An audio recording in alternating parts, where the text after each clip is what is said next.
পুনৰটা নতুন ভিডিঅ' আপোনাক স্বাগতম জনাইছোঁ। আজি যিখন গাড়ী আপোনাৰ কাৰণে লৈ আনিছোঁ সেইখন হৈছে বলেৰো পিকআপ 2015 গাড়ী 8 ফুট লম্বা। এতিয়া ভিডিঅ'টো আৰম্ভ কৰাৰ আগতে মই দামটো প্ৰথমে কৈ দিওঁ যাতে যিসকলে পাৰে মানে এখন গাড়ী ল'ব কাৰণে তেওঁলোকে চাব, আৰু যিসকলে ধৰি লওক দেখি লাগিছে যে বহুত দাম হৈ গ'ল তেওঁলোকে কাইণ্ডলি আপোনালোকে বেলেগত চাব পাৰে। দামটো ৰখা হৈছে মাত্ৰ 4.5 লাখ টকা। ঠিক আছে, ফাইনেন্সৰ সুবিধা আছে। গাড়ীখন এইটো হয়, এতিয়া আপোনালোকে লাগিছে পাই 4.5 লাখ টকা 2015 গাড়ী, ইমান দাম, 9 বছৰ পুৰণা গাড়ী, ইমান দাম কেনেকৈ হ'ব পাৰে? হ'ব পাৰেতো হ'ব পাৰে, কিন্তু মালিকৰ কথা। মালিকে 10 লাখো ক'ব পাৰে, 1 লাখো ক'ব পাৰে। আপুনি যদি মালিকক পটাই লয় ভাই, তাত মোক ক'বলৈ একো নাই। মালিকে কৈছে 4.5 লাখ, বৰ কম 4.5 লাখ টকা।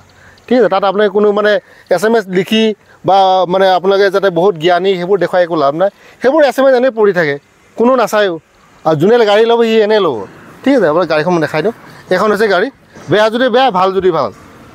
এইটো হৈছে আমাৰ ফ্ৰণ্ট লুক। এইটো ফ্ৰণ্ট লুকটো চাব পাৰে। উইণ্ডশ্বিল্ড ঠিকে আছে আৰু ৱাইপাৰো ঠিকে আছে আপোনাৰ। আৰু প্ৰথম টায়াৰটো যেনেকৈ আছে সেনেকৈ, মানে অকশ্যনৰ পৰা যেনেকৈ লোৱা হৈছিল আমি সেনেকৈ পাইছোঁ। তাত আমি ইফালে একো কৰা নাই। আৰু কিবা যদি সলনি কৰি দিব লাগে সেইটো আপুনি মালিকৰ লগতে কথা পাতিব লাগিব।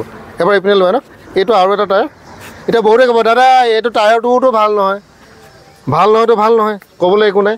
যি আছে মালিকে এইখিনি মোক ক'ব দিছে, মই সেইটো কথা কৈছোঁ। ঠিক আছে, 4.5 লাখ টকা দাম। এই হৈছে আৰু এইপিনে এবাৰ দেখাই দিওঁ। এবাৰ কেবিনটো এবাৰ দেখাই দিওঁ। ফাইনেন্সৰ সুবিধা আছে। কেবিনটো ইমান দেখাবলগীয়া একো নাই। বৰ্তমান এখন গাড়ী আহি পাইছে, অলপমান কিবা কিবি মেৰামতি কৰা হ'ব। অলপ চাই লওক, চিট টিটবোৰ ঠিকে আছে, বাকী অলপ কাম থাকিব। তথাপি মই এইটো কাম চাওক, আপোনাৰ নতুন গাড়ী যদি ল'ব যায় মোটামুটি 11 লাখ টকামান পৰিব। আৰু ফাইনেন্সত ল'ব গ'লে চব মিলাই আপোনাৰ মানে সুত মূল মিলাই পিনে 13 লাখমান। তাতে যদি আপুনি অলপমান ইফাল কৰি 4.5 লাখত যদি গাড়ীখন ল'ব পাৰে ঠিকে আছে। আৰু এইখন গাড়ী যদি আপোনাৰ ৰাজস্থানত যায়, মই এতিয়া দিয়ালৈ ৰাজস্থানত মোটামুটি 4-5-6 মানত বিক্ৰী হ'ব, গেৰেণ্টি মই লিখি দিম আপোনাক। কিন্তু সকলো মানুহে মোকে ফোন কৰে অল অভাৰ ইণ্ডিয়াত, আৰু সেইটোৱে সঁচা। গোটেই অল অভাৰ ইণ্ডিয়াত সকলোতকৈ বলেৰো পিকআপ সস্তা অসমত। এবাৰ পিছনে দেখাই দিওঁ। 8 ফুট লম্বা, AS01 GC 3869। এইটো আপোনাৰ চাব পাৰে। যি আছে মই আপোনাক দেখাই দিছোঁ। আৰু ইয়াৰ পাছিংটো বেছি নহয় আপোনাৰ। পাছিং যদি কয় পেইলোড কিমান হ'ব? 1200 মান হ'ব, 1250 মান হ'ব। ফ্ল'ৰটো চাব পাৰে। কিন্তু চাওক 2015 বলেৰো পিকআপ পুৰণা হ'লে চাওক আপোনাৰ শিঙৰ পুৰণা হ'লেও বুঢ়া হ'লে শিঙই হয়। আৰু বলেৰো পিকআপত কোনো গাড়ীও নাই।